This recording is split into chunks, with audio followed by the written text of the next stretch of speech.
48 நடத்தணுமா?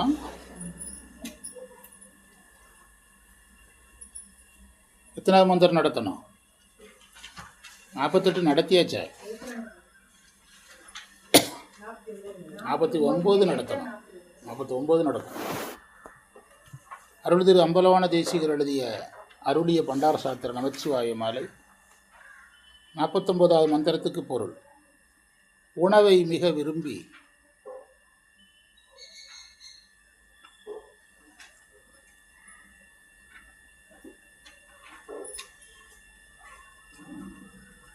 அதற்காகவே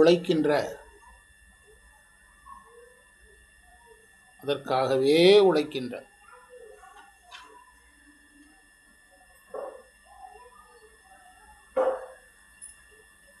மக்கள் உள்ளத்தில் நீ பொருந்துவதில்லை.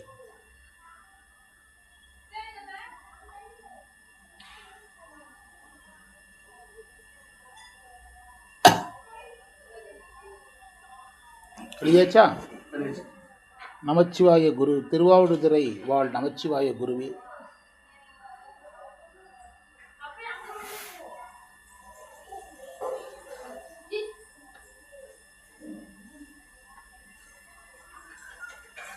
நான் சிவோகம் பாவனையால்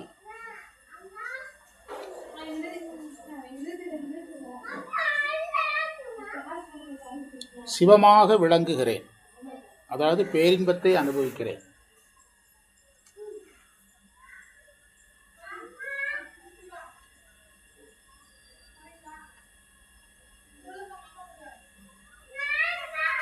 என் உடல் உன்னுடையதாகிறது.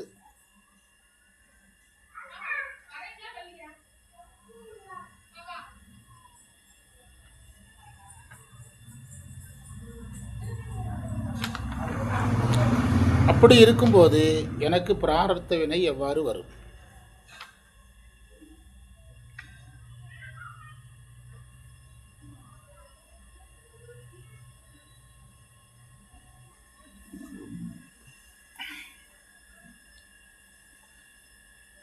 ஐம்பத்தி 52வது மந்திரத்துக்கு விளக்கம் சொல்றாங்க பாருங்க. கடைசி பத்தியில போய் பாருங்க. அதுதான் இதுக்கு விடை.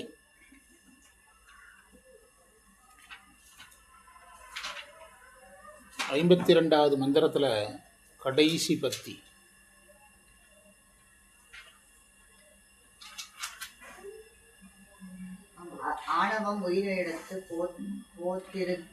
போக்திருத்துவம்னா அனுபவம்.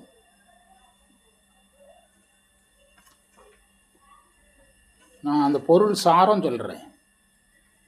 ஆணவமலம் இருக்கு வரைக்கும் தான் உயிர் பிராரத்தத்தை நுகரும், உயிர் நுகரும். ஆணவமலம் ஒடுங்கிட்டுன்னா உயிருக்கு சிவபோகம் தான், என்ன கிடையாது, பிராரத்தம் கிடையாது. அப்போ உடம்புக்கு உண்டுன்னு சொல்லலாம், எதுக்கு உண்டுன்னு சொல்லக்கூடாது, உயிருக்கு உண்டுன்னு சொல்ல. இதான் செய்தி.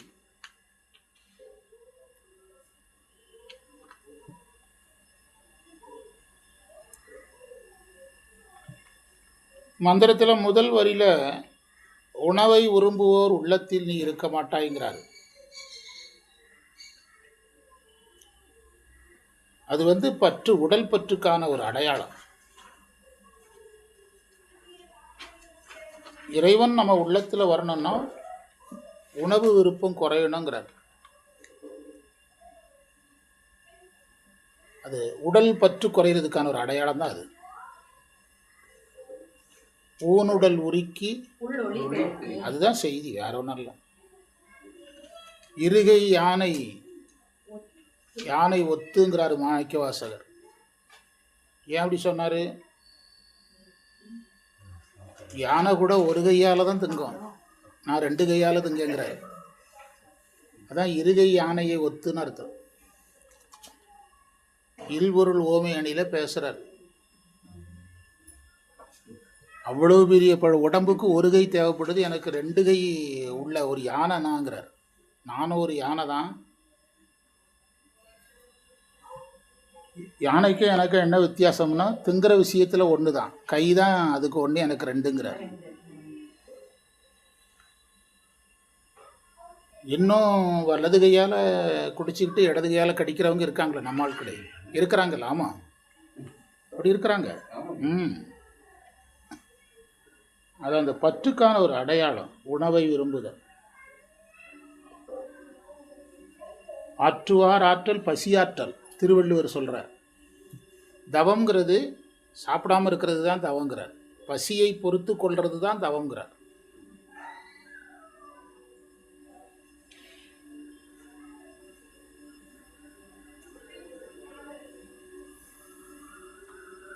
இப்போ எதுவுமே வேண்டான்னு ஒருத்தன் சொன்னாலும் அவன் படுக்கிறதுக்கு ஒரு இடம் கிடைக்கும். ஏதோ ஒரு கோயில் வாசல்லையாவது படுக்கலாம். எப்படியும் ஒரு ஆடை கிடைக்கும். என்ன சொல்கிறீங்க? ஒரு கிழிஞ்ச ஆடை கட்டியிருந்தால் யாரோ ஒருத்தர் கொடுப்பாங்க. ஆனால் உணவுங்கிறது 3 வேளையும் கிடைக்கும்னு சொல்ல முடியாது. ஏதோ ஒரு நிறைய உணவு உணர்ச்சி வசப்பட்டு அன்னதானம் பண்ணுவான். அதே நம்மளை தேடி அதே இடத்துல வந்து காலை மாலை கொடுப்பானா? அதனால தான் மடங்கள் எல்லாம் வந்து எதில் கவனம் செலுத்திச்சு அந்த காலத்தில்? அன்னதான மடங்கள் வச்சுது. அதனால தான் நீங்கள் சாதுசாமி மடம் நோக்கமே என்னென்னா இதுதான் அவங்க சொல்கிறாங்க. ஒரு சாதுக்கு படுக்க இடம் கிடைக்கும், உடுக்க ட்ரெஸ்ஸு யாராவது கொடுப்பாங்க. ஆனால் 3 வேளையும் அவனை தேடி யாரும் என்ன செய்ய மாட்டாங்க. அவன் யாருக்கோ கொடுக்கும்போது அங்கே நின்றுட்டு இருந்தால் கொடுப்பான். அது சாதுசாமி மடத்தில் வந்து உணவு செஞ்சு ரெடியாக வச்சுருவாங்க 3 வேளைக்கு. எப்போ வேணாலும் யார் வேணாலும் வந்து அவங்களே போட்டு சாப்பிட்டு போயிடலாம் பழனியில். இதை என்னைக்கு அவங்களுக்கு முடியாதோ அன்னைக்கு அந்த மடத்தை வந்து அரசுக்கிட்ட ஒப்படைச்சிடணும் அப்படின்னு தான் அவங்களுக்கு அக்ரிமெண்ட்டு அந்த மடத்துக்கு. என்னைக்கு ஒரு நாள் அவங்க அந்த உணவு கொடுக்கறத நிறுத்திடுறாங்களோ அன்னைக்கு அரசே அதை என்ன செய்துக்கிடும், எடுத்துக்கிடும். 99 ஆண்டு அக்ரிமெண்ட்டு அந்த மடத்துக்கு அது அப்படின்னு சொல்லி அந்த மடத்தில் நம்ம இருக்கும்போது சாமி தான் சொன்னாங்க. அப்போ துறவிக்கே வந்து உணவு கட்டாயம்னா அப்போ அவன் துறவியே உணவை தேட வேண்டிய இடத்துல இருக்கிறாருன்னா நாமெல்லாம் உணவை தேடி எவ்வளவு ஓடுறோம். எல்லாம் எஞ்சான் வயிற்றுக்கு இந்த வயிற்றுக்காக தானே இந்த கஷ்டம்னு சொல்கிறோம்ல.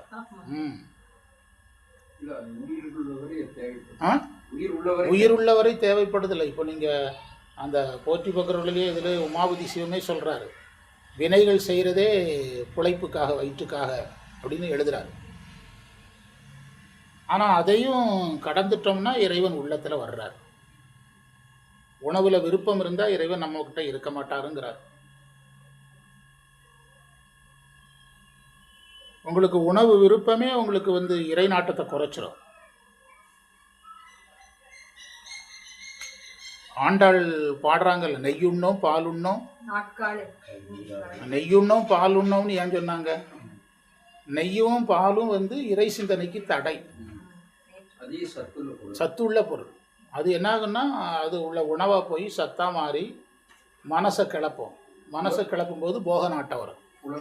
ஆமாம், புலன்வெளியாக அந்த உயிர் வந்து நிலையற்றதை நோக்கி ஓட ஆரம்பிச்சு.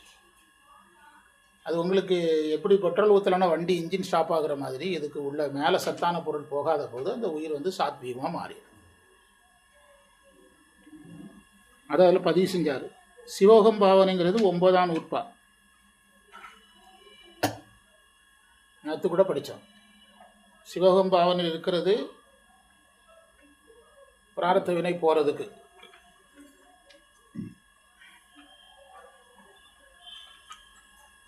நேற்று 8ஆம் நூற்பாவுக்கு பிறகு 9ஆம் நூற்பா 10ஆம் நூற்பான்னு பட்டியல் எழுதணும் நேற்று.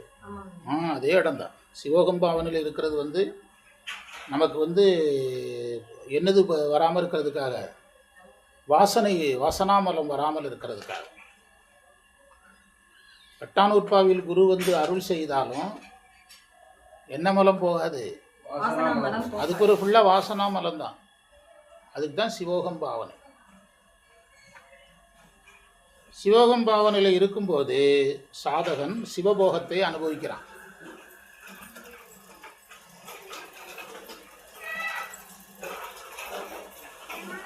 அப்போ உயிருக்கு என்ன கிடையாது? பிராரத்த அனுபவம் கிடையாது. இதுதான் விடை.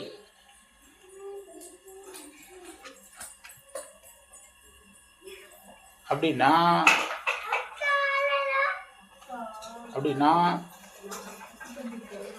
ஆணவமலம் உடையவன் பிராரத்தத்தை அனுபவிக்கிறான்னு சொல்லலாம். சிவோகம் பாவனையில் இருக்கிறவன் பிராரத்தை அனுபவிக்கிறான்னு சொல்லக்கூடாது. அவன் சிவபோகத்தை தான் அனுபவிப்பான்.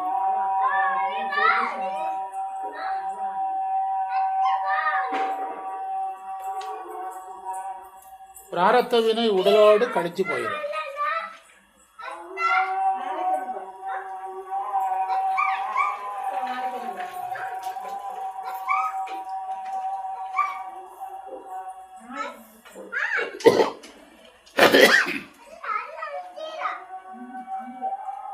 அடுத்த மந்திரத்துக்கு பொருள் எழுதுனீங்கன்னா வேற பாடப்பகுதி போயிடும். 51வது மந்திரம் 50 ஊழ்வினையாக வருவது பிராரத்தம்.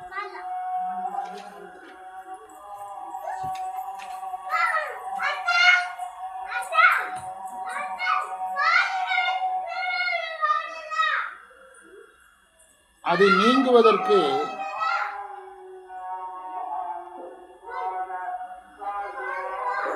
இறைவன் அருள் என்ற உணவை ஊட்டுகிறார்.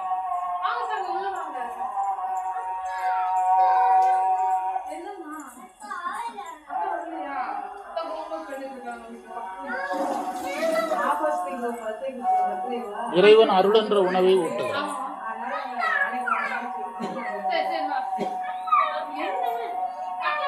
திருவாவடுதுறை நமச்சிவாய குருவே,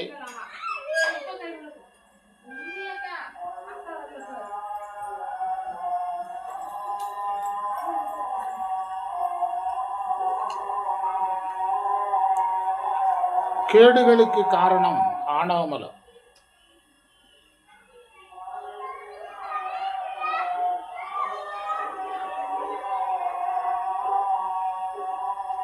அது நீங்குவதற்கு உன்னை காட்டினாய்.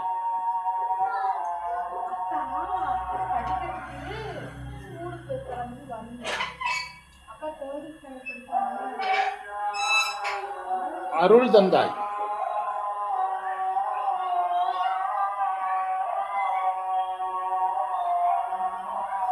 பின்னர் எனக்கு பிராரத்தம் எப்படி வரும்? இந்த மந்திரத்துக்கு விளக்கமே தேவையில்லை, மேலை மந்திரத்தினுடைய தொடர்ச்சி தான்.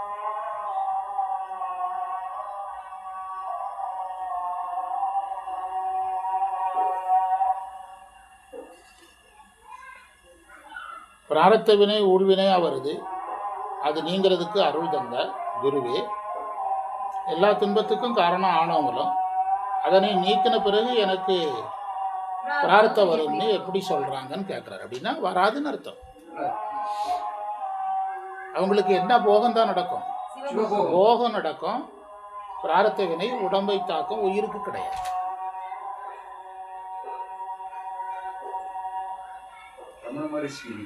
நமக்கு ஆணவமலம் இருக்கிறதுனால பிராரத்த வினை உயிரை தாக்கும். ஆணவமலம் தான் இதை பிரிக்குது. ஒரு அழகான பாடம் இது. ஆணவமலம் இருக்கா இல்லையா அதான் கேள்வி.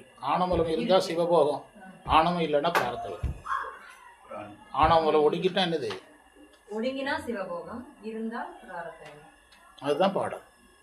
அது சிவபோகத்தில் இருக்கிறதுனால அவங்கள ஒரு உயிரை தாக்காது.